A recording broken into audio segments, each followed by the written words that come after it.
Unit 4, Skills Test, Listening. You will hear 3 conversations. For questions 1 to 6, choose the answer A, B or C which fits best according to what you hear.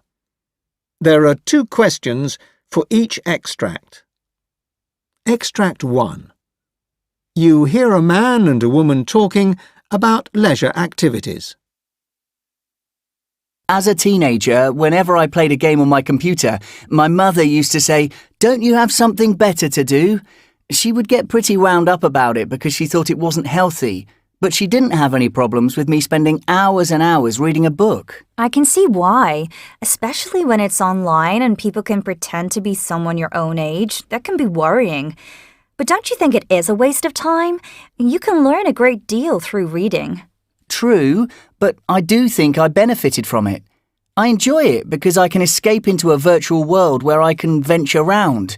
Also, I can lose myself, like I do in a good story, and relieve stress. But the most important thing is that I can use my imagination. It's not handed to me on a plate. That's why you can easily get obsessed with it. You wouldn't see people reading a book at a party, would you? But when people play games, they kind of lose control and play everywhere, even at a party. It seems they do prefer it to socializing with others, and they don't see it as a problem. I see your point. I suppose it happens because games are goal-orientated.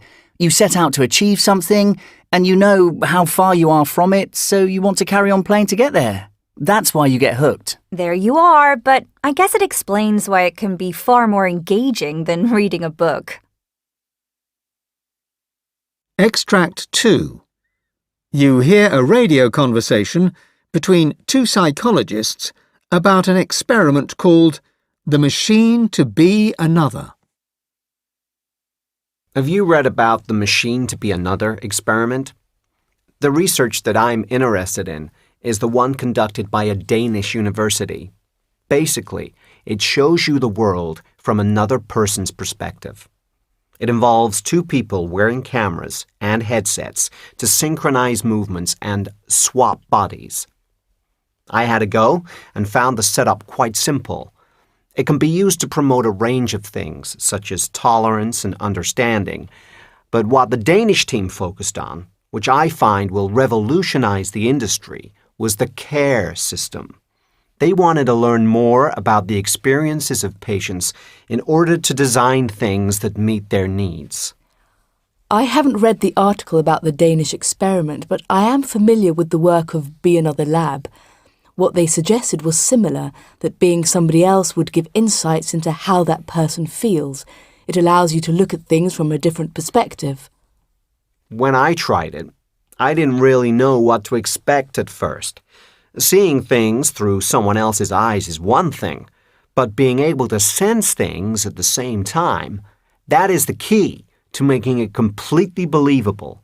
And that was when I began to freak out. It isn't a new concept. I mean, virtually being somewhere that you're not. But as you said, that sensory element and moving from a one-dimensional experience to a three-dimensional one makes a difference. It tricks your brain. It's really incredible. I can't get my head round it. Indeed, it's very powerful and completely mind-boggling. It can be adapted and expanded on. It will open the door to endless possibilities when it's ready. Extract 3. You hear a conversation about 19th century British writers. Did you know that all 3 Bronte sisters, who are synonymous with romance in one way or another, wrote under male pseudonyms, Currer, Ellis and Acton Bell? Yes. Apparently, at the time there was a lot of speculation on the gender of the Bells, until they released a notice revealing their identities and explaining the reason, that their style of writing wasn't very feminine.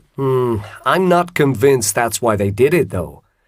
I think, being female writers, they didn't want to expose themselves to the prejudice that critics showed towards female writers at that time.